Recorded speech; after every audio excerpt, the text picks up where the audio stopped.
ഇനി ഇന്നത്തെ അറിയിപ്പുകൾ. പ്രവാസി മലയാളികൾക്കായി നോർക്ക റൂട്ട്സ് നടപ്പിലാക്കുന്ന ഇൻഷുറൻസ് പദ്ധതിയായ നോർക്ക കെയറിൽ ചേരാനുള്ള അവസാന തീയതി ഈ മാസം 30-ലേക്ക് നീട്ടി. പ്രവാസി സംഘടനകളുടെ അഭ്യർത്ഥന മാനിച്ചാണ് തീയതി നീട്ടിയത്.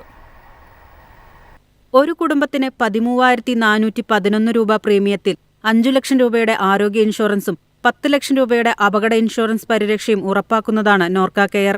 ഒരാൾക്ക് മാത്രമായി ചേരുന്നതിന് 8,101 രൂപയാണ് പ്രീമിയം. നവംബർ 1 മുതൽ പദ്ധതി പ്രാബല്യത്തിൽ വരും. നിലവിൽ രാജ്യത്തെ 10,000-ഓളം ആശുപത്രികൾ വഴി ക്യാഷ്ലെസ് ചികിത്സ ലഭ്യമാണ്.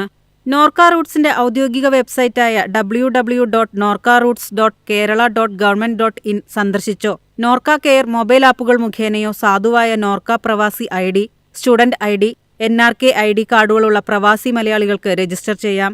Norka care mobile app Google play സ്റ്റോറിൽ നിന്നോ ആപ്പിൾ സ്റ്റോറിൽ നിന്നോ ഡൗൺലോഡ് ചെയ്യാം. 6 മാസത്തിൽ കൂടുതൽ കേരളത്തിന് പുറത്തു താമസിക്കുന്നവർക്ക് പദ്ധതിയിൽ ചേരാം. NRK കാർഡുണ്ടെങ്കിലേ ഇൻഷുറൻസ് പദ്ധതിയിൽ ചേരാനാകൂ. 3 വർഷമാണ് കാർഡിന്റെ കാലാവധി.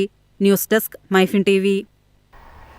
മാലിന്യമുക്ത കേരളം എന്ന ലക്ഷ്യത്തോടെ തദ്ദേശ സ്വയംഭരണ വകുപ്പ് വിദ്യാർത്ഥികൾക്കായി 1,500 രൂപയുടെ സ്കോളർഷിപ്പ് പ്രഖ്യാപിച്ചു. ശുചിത്വവുമായി ബന്ധപ്പെട്ട വിവിധ പ്രവർത്തനങ്ങൾ വിജയകരമായി പൂർത്തിയാക്കുന്ന സംസ്ഥാനത്തെ 50,000 കുട്ടികൾക്കാണ് സ്കോളർഷിപ്പ് ലഭിക്കുക. 6, 7, 8, 9 +1 ക്ലാസ്സുകളിലെ വിദ്യാർത്ഥികൾക്കാണ് ഈ വർഷം സ്കോളർഷിപ്പിന് അപേക്ഷിക്കാൻ അവസരം ലഭിക്കുന്നത്. മാലിന്യ സംസ്കരണത്തിൽ പുതുതലമുറയുടെ പങ്കാളിത്തം ഉറപ്പാക്കുക, അവബോധം വളർത്തുക എന്നിവയാണ് പദ്ധതിയുടെ പ്രധാന ലക്ഷ്യങ്ങളെന്ന് മന്ത്രി MB രാജേഷ് അറിയിച്ചു. ഫ്രാൻസിലെ CMA CGM ഗ്രൂപ്പിന് 6 അത്യാധുനിക LNG കണ്ടെയ്നറുകൾ നിർമ്മിക്കാനുള്ള കരാർ കൊച്ചിൻ ഷിപ്പ്യാർഡിന് ലഭിച്ചു. ഇത് സംബന്ധിച്ച് കരാറിൽ ഇരു കൂട്ടരും ഒപ്പുവെച്ചു.